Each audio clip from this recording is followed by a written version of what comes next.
Hi friends, this video shows how to do screen mirroring. First, on remote we need to press and hold home button. On remote, press and hold home button. Then you would get these options. From here we need to select mirroring. Select mirroring here. Then keep this screen open. Please don't close it. Keep this screen open. Then in mobile phone we need to open settings. Tap on the settings app icon. Then select connection and sharing. Tap here. Then select wireless display. Then turn on wireless display. So this will search and detect nearby Fire TV. You can see it has detected my Fire TV.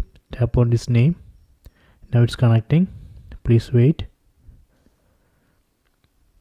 Okay, done. So if you want to switch display to full screen, you can enable screen rotation on mobile phone. Then just rotate the phone. That way we can switch display to full screen. If you want to disconnect, again go to settings, connection and sharing, wireless display. Then tap on this name. Then tap on disconnect. Done. So this way we can use screen mirroring. So please try it.